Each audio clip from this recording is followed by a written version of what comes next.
बिस्मिल्लाहिर्रहमानिर्रहीम अस्सलाम वालेकुम। स्टार्ट करते हैं अपने आज के लेक्चर से। आज हम cholesterol absorption inhibitor last drug of hyperlipidaemia को करेंगे। इसमें हमारे पास जो सबसे पहली ड्रग आती है वो है एज़ेटिमेब, ब्रांड नेम है ज़ेटिया। बेसिकली इसके नाम से ही पता चल रहा है कि ये क्या करवाएंगी, कोलेस्ट्रॉल जो हमारी डाइट के अंदर होता है उसकी एब्जॉर्प्शन को इनहिबिट करवा देती हैं इंटेस्टाइन के अंदर।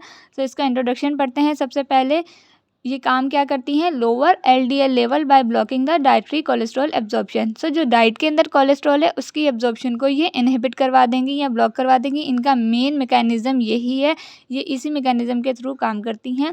एज़ेटिमेब can decrease the level of LDL cholesterol 18 to 20%। अब ये क्या है, हमारी इंटेस्टाइन में 18 से 20% एज़ेटिमेब जो है डिक्रीज कर देती है कोलेस्ट्रॉल के लेवल को।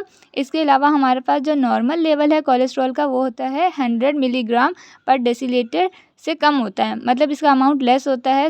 अगर हमारे पास 100 मिलीग्राम डेसीलीटर से ज़्यादा आ रहा है तो आपके पास वो बॉर्डर लाइन, फिर आपके पास क्या होगा, हाइपरलिपिडीमिया का कॉज हो जाएगा।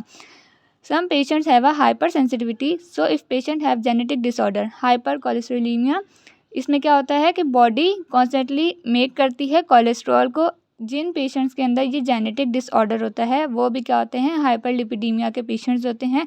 उन्हें भी हाइपरलिपिडीमिया के अगेंस्ट जो ड्रग होती हैं उन्हें यूज़ करना पड़ता है। अब इसका जो मैकेनिज़्म ऑफ एक्शन है उसको समझने से पहले एक बात इसके बारे में याद रखिएगा कि ये हमारे पास ज़्यादा एक्शन परफॉर्म करती है डाइटरी कोलेस्ट्रॉल के ऊपर जो हम डाइट में कोलेस्ट्रॉल लेते हैं। सपोज़ करें कि एक इंसान है, ऑलरेडी उसके अंदर क्या था, आपके पास कोलेस्ट्रॉल का लेवल इंक्रीज़ था एंड उसने बर्गर खाया है। अब वो जाके स्टमक में हमारे पास क्या होगा, छोटे छोटे पीसीज में ब्रेक डाउन होगा। स्टमक में ब्रेक डाउन होने के बाद वो पीसीज आपके पास कहाँ जाएंगे, इंटेस्टाइन में जाएंगे। अब ये आपके पास जब स्मॉल इंटेस्टाइन में आए हैं तो उसके अंदर क्या है, डिफरेंट चीज़ें होंगी, लाइक प्रोटीन होंगी, कोलेस्ट्रॉल होंगे, लिपिड्स होंगे। वो सबसे पहले ये क्या काम करेगी कि कोलेस्ट्रॉल के एब्जॉर्प्शन को इनहिबिट करा देगी। अब ये हमारे पास एक डायग्राम है, ये इंटेस्टाइन की वॉल है और ये ल्यूमेन है, सही। अब हमारे पास यहाँ पे ये ब्लू कलर से जो इंडिकेट किए गए हैं ये रिसेप्टर्स हैं। इन रिसेप्टर का नाम है NPC1L1 रिसेप्टर्स। और ये हमारे पास डाइट से क्या आया है, कोलेस्ट्रॉल आया है। इस कोलेस्ट्रॉल ने इन रिसेप्टर के साथ बाइंड होने के बाद एक प्रोसेस इंटरनलाइजेशन के थ्रू क्या है, इंटेस्टाइन में एब्जॉर्ब होना है।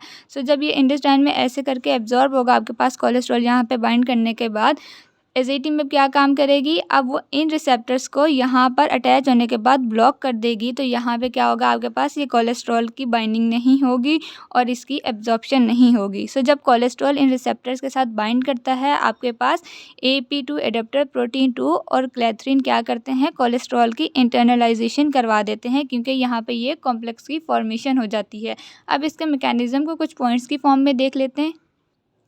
अब हमारे पास क्या है, cholesterol travel through the small intestine, come in contact with the NPC1L1 receptors. अब ये जो रिसेप्टर्स हैं आपके पास, ये इंटेरोसाइट्स और हेपेटोसाइट सेल्स पे प्रेजेंट होते हैं। इनका नेम जो है वो है निमेनपिक C1 लाइक 1 प्रोटीन। क्या होते हैं कि ये जो हमारे पास रिसेप्टर्स होते हैं, कोलेस्ट्रॉल इनके साथ कांटेक्ट में आता है जब स्मॉल इंटेस्टाइन में आएगा आपके पास।